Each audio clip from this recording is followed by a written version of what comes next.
से organisation of Islamic corporation के हवाले से, जिसमें उन्होंने इंकशाफ किया है कि इस्माइल हानिया की शहादत का जिम्मेदार इसराइल है। ये OIC की रिपोर्ट है।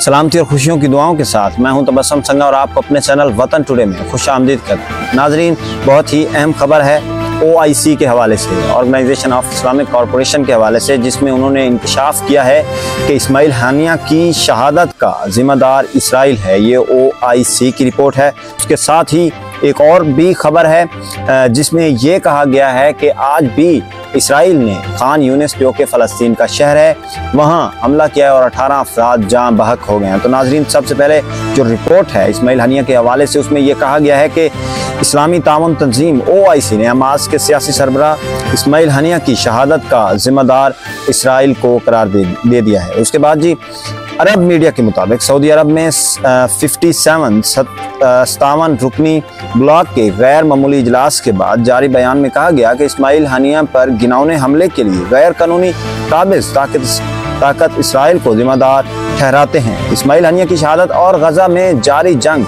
इलाकाई तनाज़े का बाइस भी बन सकती है। ये आज OIC के इजलास में ये बात तय पाई कि इसराइल ही सिर्फ और सिर्फ इस्माइल हानिया की शहादत का जिम्मेदार है और ये सिर्फ और सिर्फ इसराइल ही कर सकता है, उसके अलावा कोई नहीं। उसके बाद जी, OIC की सरबराही करने वाले मुल्क गैम्बिया के वज़ीर ख़ारजा मामादो तंगारा का कहना है कि इस्लामी जमहूरिया ईरान की सरजमीन पर एक सियासी रहनुमा को शहीद करके उसकी खुद मुख्तारी और इलाकाई सालमियत की जारहियत और खिलाफ वर्जी एक ऐसा अमल है जिसे महज एक आम इकदाम के तौर पर नहीं देखा जा सकता। ये घिनौना अमल सिर्फ मौजूदा तनाव को बढ़ाने के लिए काम करेगा, जो मुमकिन तौर पर एक वसी तर तनाज़े का बाइस बन सकता है, जिसमें पूरा खित्ता शामिल हो सकता है। ये आज OIC की जानिब से न्यूज़ आई है। उसके बाद जी, एंड में यही रिपोर्ट में था कि सऊदी अरब का कहना था कि इस्माइल हानिया का कत्ल ईरान की खुद मुख्तारी की खुली खिलाफ वर्जी कर रहा है। यानी ईरान के पास वो थे, ईरान के वो जहाँ रिहाइश गाह थी, गेस्ट हाउस में थे, लेकिन ईरान उनकी हिफाजत ना कर सका। ईरान, ऐसा भी हो सकता है कि जो ईरानी एजेंट्स हैं वो शामिल हैं, और ये रिपोर्ट्स में कहा गया था 2-3 दिन पहले कि जो ईरानी एजेंट्स हैं, वहाँ के सिक्योरिटी गार्ड्स हैं, वो भी मिले हुए थे इस्माइल हानिया की शहादत में।